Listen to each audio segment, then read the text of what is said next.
Well, these women only want money, Oleg said with despair in his voice, drinking in a bar with his old friend.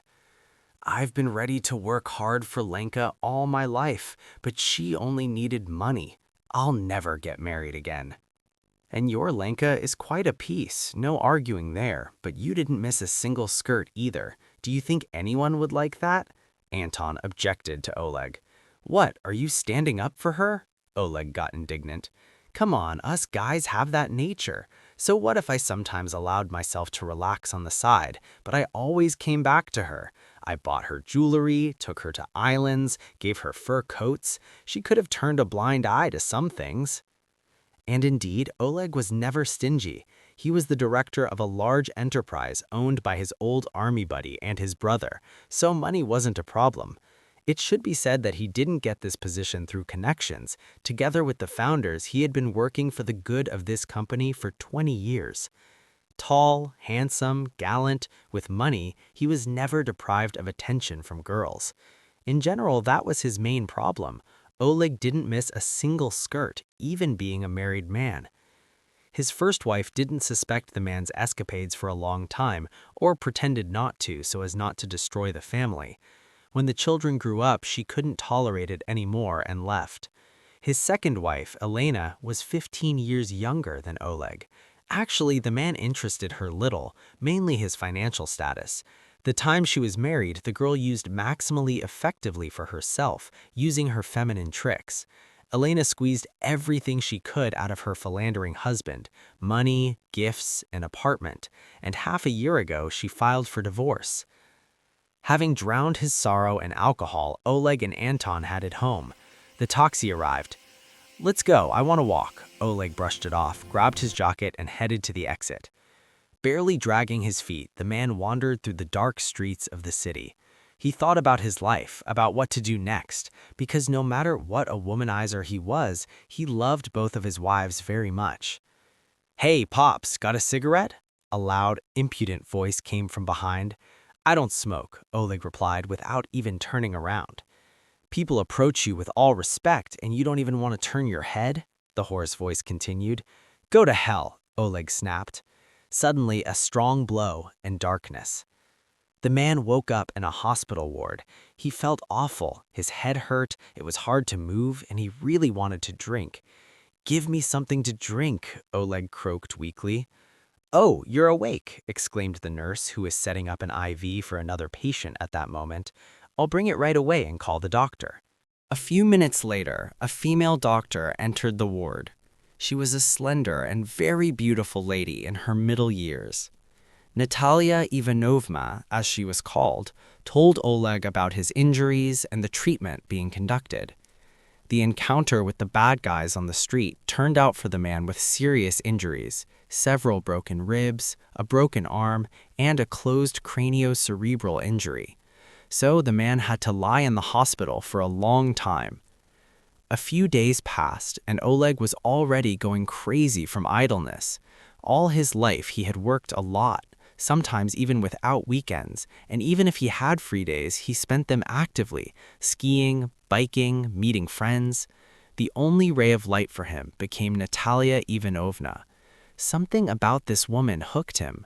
She worried about him, took care of him, and even brought homemade food. Natalia Ivanovna noticed Oleg's despondency, that he had no visitors at all, and decided to support the man. After a month, Oleg was preparing for discharge. Natalia Ivanovna, I'll miss you very much, Oleg said with excitement in his voice. I would gladly stay sick longer. Stop joking like that, the woman blushed. I'm serious. Let's go to a restaurant tomorrow to celebrate my recovery. After 12 noon today, I won't be your patient anymore, so we're not breaking any rules. When you're not, then invite me, Natalia Ivanovna laughed coquettishly. But for now, I have to process your discharge. The woman jumped up and quickly headed to the door. Stepping into the corridor, she could barely hold back a smile because she really liked Oleg too. Natalia had been living alone for 3 years. Her daughter was studying abroad and her husband had died in a car accident. She devoted all her time to work, always staying late into the evening.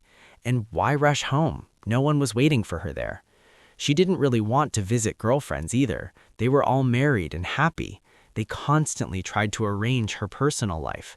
Whenever she went to visit them, they would definitely introduce her to a potential suitor, but none suited her. One liked to drink, another needed money, and a third just wanted a mistress without obligations. Oleg seems completely different, kind, sincere, and very smart. After the man's discharge, their relationship began to develop rapidly. Oleg courted beautifully, gave gifts, spent all his free time with Natalia. He fell in love as strongly as the first time. "You're unrecognizable, Oleg. What kind of wonderful fairy has bewitched you?" Stanislav Viktorovich, one of the company's co-owners, asked Oleg before a meeting. "Surely some young, long-legged model." "You won't believe it, Stas. She's my age. Her name is Natalia. I met her in the hospital. I've never met anyone like her. No young one compares. You know, I've even stopped looking at others. Now I've firmly decided I'll get married and be a faithful husband. I don't want to lose her." Well, I'd like to see her. Interesting. Who could reform the old Casanova? Stas was surprised. "Come with her to my birthday on Friday." "Thanks for the invitation. We'll definitely be there." In the evening, Oleg hurried to his beloved. He told her about the invitation, but Natalia wasn't happy about it. Upon hearing the birthday boy's last name, she flatly refused. "Sorry, I can't, and I don't have a suitable dress." "What are you talking about? We'll buy one. Is that a problem?" Oleg persuaded her. "I'm short on money right now, and I don't want to take from you." "I don't want to hear anything. Tomorrow after work, I'll pick you up and we'll go to the store." The next day, Oleg took Natalia to one of the most expensive boutiques in the city. As soon as they crossed the threshold, a smiling girl approached them. "Good day, Natalia Ivanovna. How glad I am to see you. You haven't been here for a long time." "Good day, Sveta," the woman replied confusedly. She had already noticed how surprised Oleg was looking at her. "Can I help you pick something?" the store employee persisted.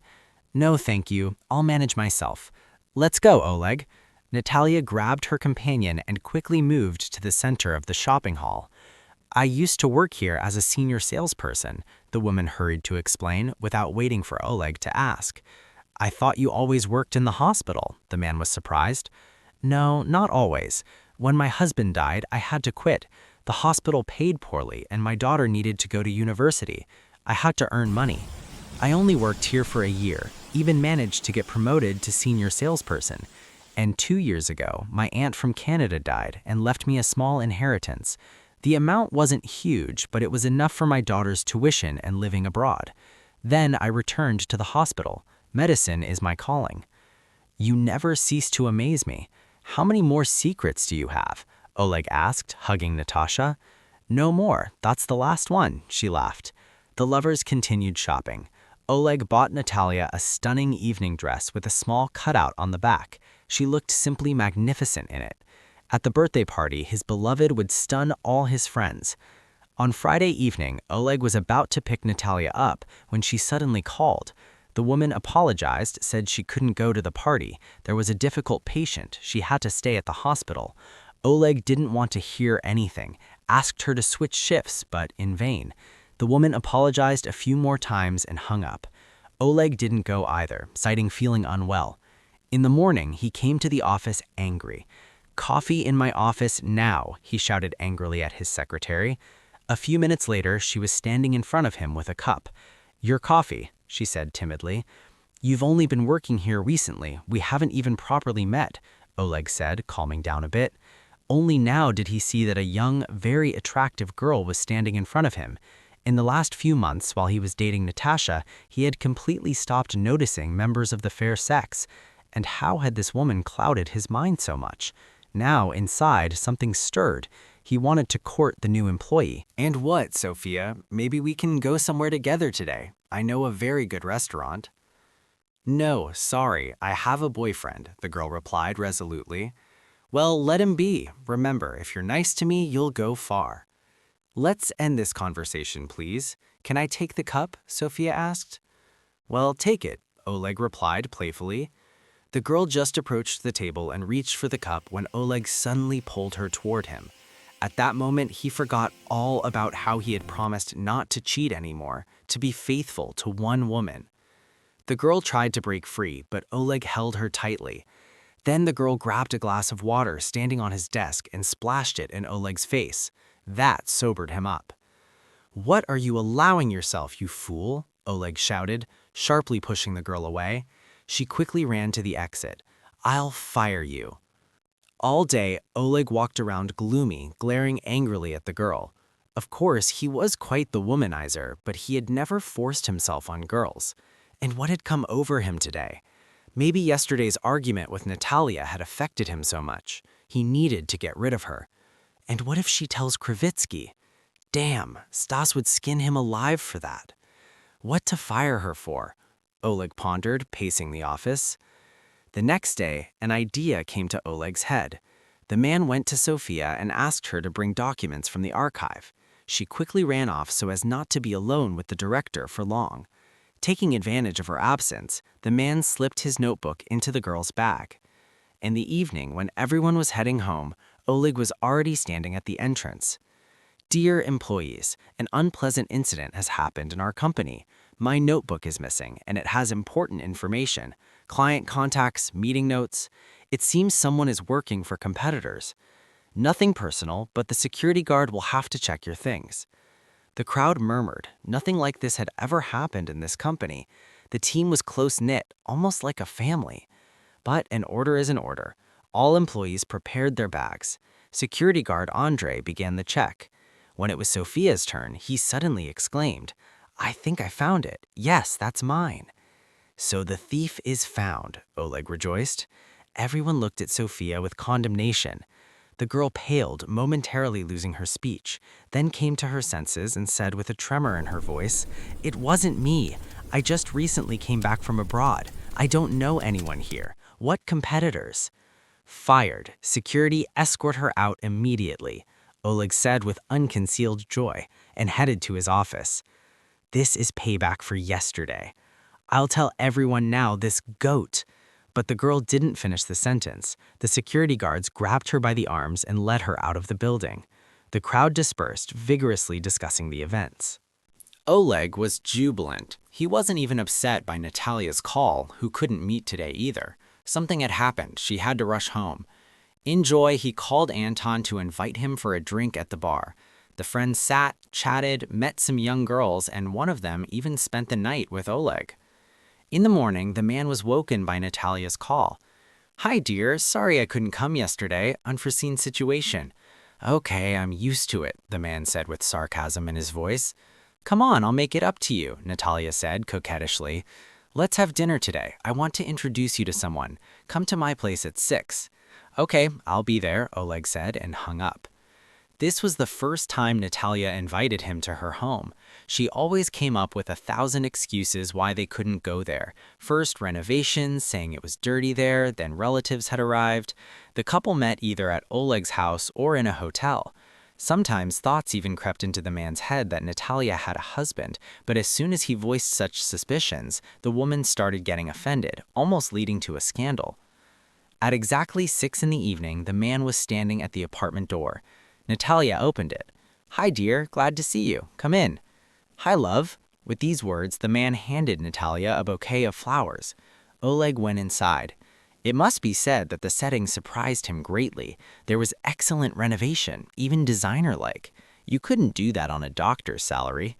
His own home wasn't as beautiful, even though he earned well, though he had never really bothered with that question. "You have a very beautiful place. Designer renovation?" Oleg asked Natalia.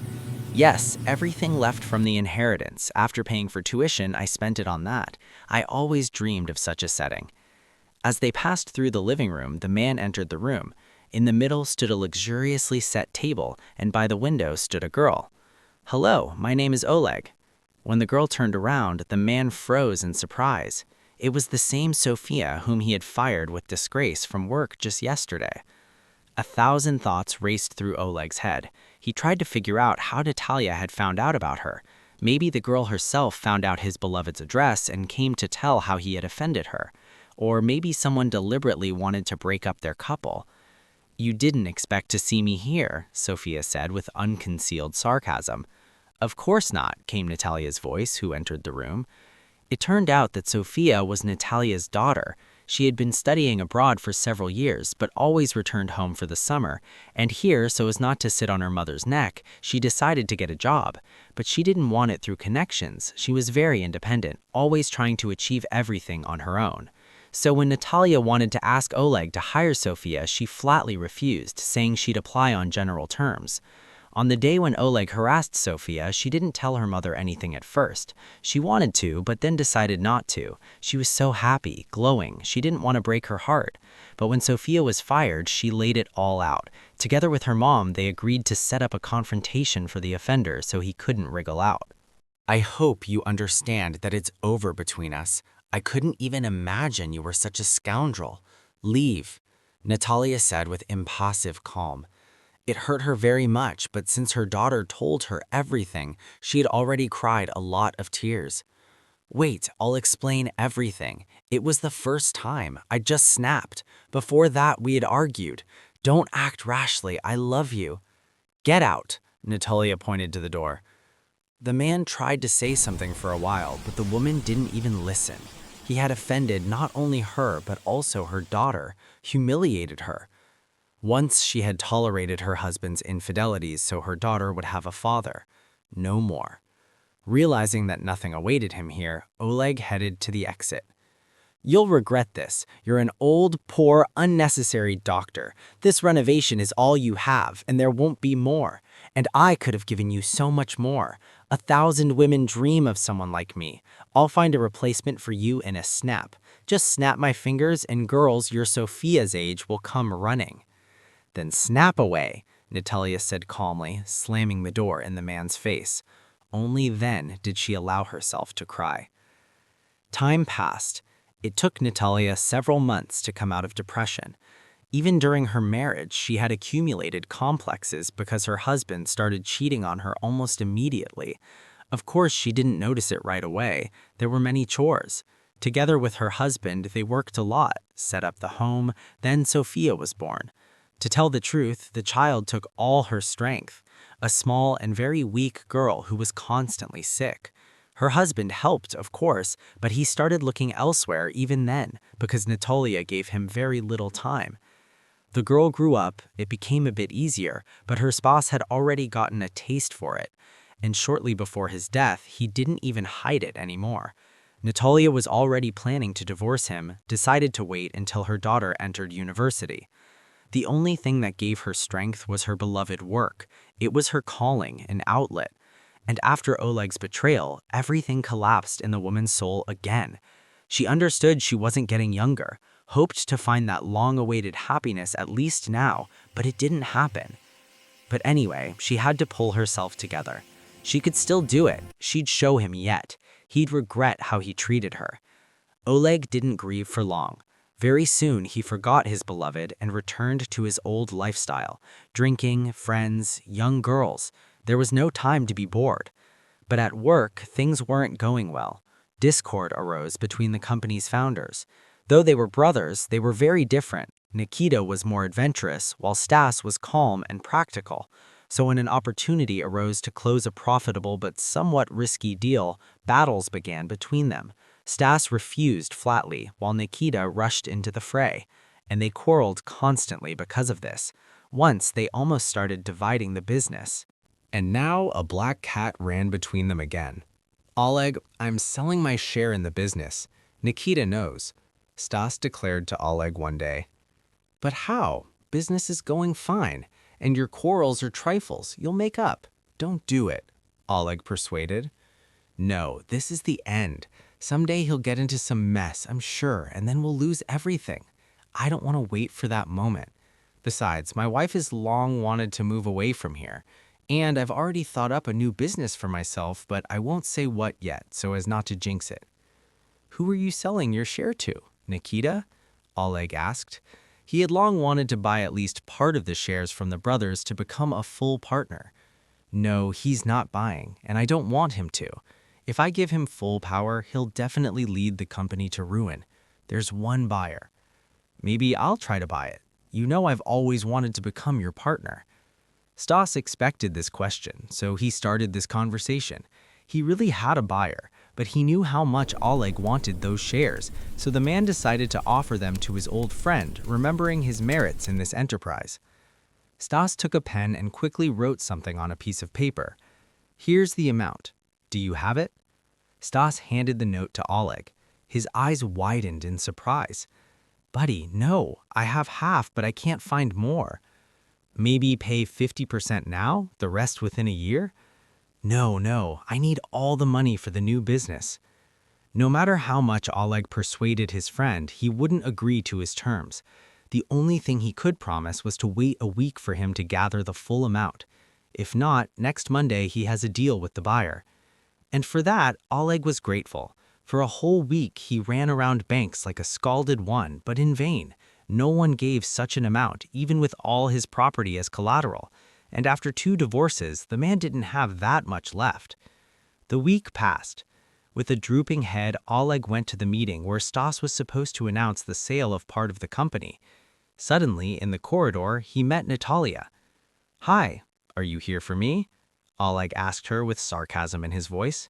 "You've come back after all, realized who you lost. Go home, I'll call in the evening." "Hi, Oleg, I didn't finish," the woman said as the doors to the conference room opened. "Natalia Ivanovna, hello. We've been waiting for you. Come in." Stas opened the door wide, inviting her. The next hour for Oleg was utter hell. This woman turned out to be the new co-owner of the company. Where did she get the money? What was going on? As soon as the meeting ended, Oleg rushed to Natalia for explanations, and she explained. Her husband was a well-known businessman, had a lot of money. Though Natalia lacked nothing, she still worked in the hospital. It was her calling. When her husband died, the woman sold the firm because she didn't know how to run it. She didn't show her wealth to anyone so that suitors would get to know her, not her money. The woman wanted to be loved for herself, not her money. When Natalia met Oleg, she thought he was the one, but she was wrong. His words at parting touched her deeply. Recovering from the shock, she firmly decided to rub his nose in it. She wouldn't be an unnoticed gray mouse anymore. And she succeeded. "Now you're going to fire me?" Oleg asked Natalia. In his head, memories of their breakup, his last words, the day he offended Sophia flashed. The man understood that Natalia wouldn't forgive him for that. "Why do you think that? I'm not vindictive at all, and you handle your position quite well. And if you're nice to me, you'll go far in general. Got it?" Natalia laughed and turned to go. No, she wasn't going to go back to him. She just repeated the words he had once said to her daughter. Let him feel as humiliated as she had felt. Maybe then he'll understand what a scoundrel he had been.